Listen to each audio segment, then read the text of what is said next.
दोस्तों driving licence NOC के बारे में ये वीडियो है। काफ़ी लोग मुझसे सवाल करते हैं कि ये एनओसी क्या होती है, ड्राइविंग लाइसेंस के लिए कहाँ से बनती है, क्या-क्या रिक्वायरमेंट है इसकी। तो ये वीडियो सारी एनओसी के बारे में है जो ड्राइविंग लाइसेंस के लिए हम लोग अपने होम कंट्री से लेते हैं। तो वीडियो को स्किप नहीं कीजिएगा, इसको कंप्लीट देखिएगा।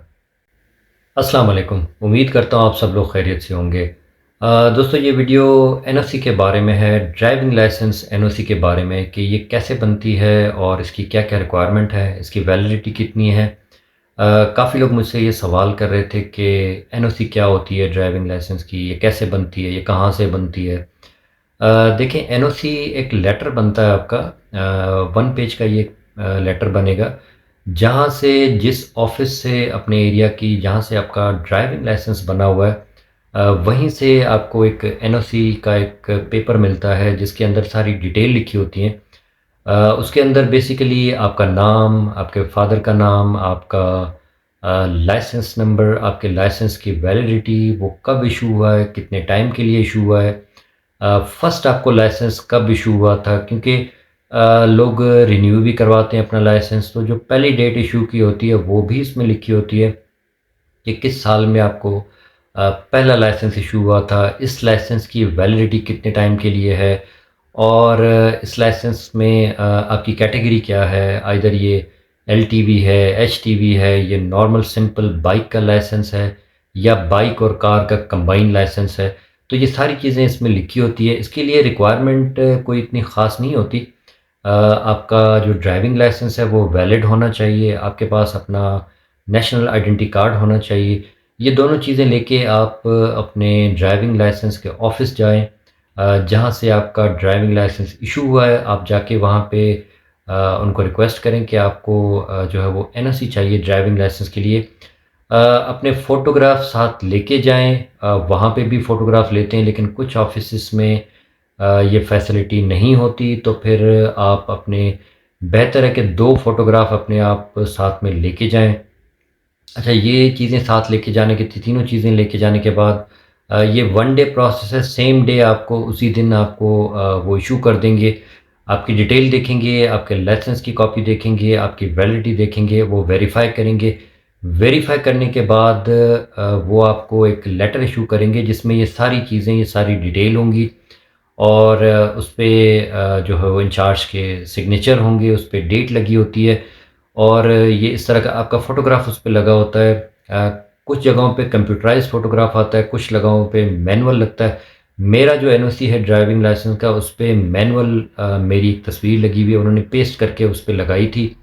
तो वो मेरा जो है वो इस तरह से बना था। यही रिक्वायरमेंट होती है, सेम डे मुझे विदिन 2 आवर्स मुझे जो है वो उन्होंने इश्यू कर दिया था।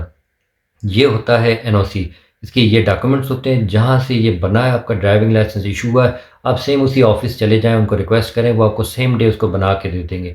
अच्छा, इसकी वैलिडिटी कितनी होती है? देखिए इसकी वैलिडिटी जब तक आपका लाइसेंस वैलिड है, चाहे वो 1 साल के लिए है, चाहे वो 5 साल के लिए है। जितने टाइम के लिए आपका लाइसेंस वैलिड है, उतने टाइम के लिए ये वैलिड होती है। हाँ, इसमें एक चीज़ थोड़ी-सी ऐड मैं कर दूँ कि इसको अगर आप मूफा या मिनिस्ट्री ऑफ फॉरेन अफेयर्स से अपने कंट्री से जो इसको अगर अटेस्ट करवाते हैं, तो उसकी अटेस्टेशन जो है वो 3 महीने के लिए इसकी वैलिड होती है। आप उसको दोबारा रीअटेस्ट करवा सकते हैं, उसमें कोई इशू नहीं है। बाकी जो एनओसी की वैलिडिटी है, वो जब तक आपका लाइसेंस वैलिड है, तब तक के लिए ये वैलिड रहती है। पुर्तगाल के अंदर इसकी ज़रूरत आपको 5 लाख से पहले नहीं पड़ती। जब आप अपना लाइसेंस अप्लाई करते हैं चेंज करवाने के लिए, तब आपको एनओसी की ज़रूरत पड़ती है, अगर तब वो एनओसी आपसे माँगते हैं क्योंकि वो लाइसेंस को वेरीफ़ाई करते हैं। अच्छा, दूसरा ये होता है कि पुर्तगाल के अंदर लाइसेंस आपका ऑनलाइन ज़रूर वेरीफ़ाई होना चाहिए। चाहे आप पंजाब से हैं, चाहे आप सिंध से हैं, बलूचिस्तान से हैं, किसी भी सिटी से, किसी भी कंट्री से हैं, तो आपका जो लाइसेंस बना हुआ है उसको जेन्युइन होने की वैलिडिटी यही होती है कि उसको वो इसी तरीके से वो ऑनलाइन जाके वेबसाइट पे जाके इसको कंफर्म करते हैं।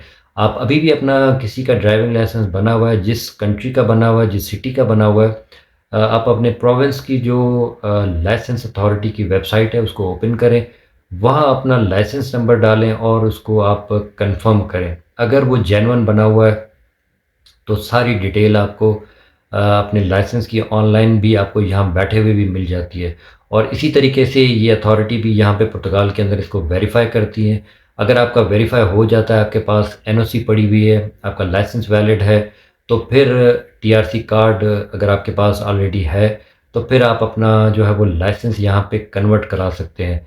तो ये थी सारी अपडेट, ये सारी इन्फॉर्मेशन थी एनओसी के हवाले से। आई होप आपको ये सारी चीज़ें समझ में आ गई होगी, आपको क्लियर हो गई होगी। कोई इतनी बड़ी रॉकेट साइंस नहीं है, ये सिंपल सा एक प्रोसेस है। अगर आपके पास जेन्युइन लाइसेंस है, तो आप अपने जिस ऑफ़िस से आपको ये इशू है, वहाँ से आप सिंपली इसको बना सकते हैं। फिर भी आपका कोई सवाल हो, कोई क्वेरी हो, आपके कोई चीज़ समझ में ना आ रही हो, तो आप कमेंट करें। मैं इंशाल्लाह उसमें आपको गाइड कर दूँगा। अपनी दुआओं में याद रखें। आपसे मिलते हैं अगली वीडियो में।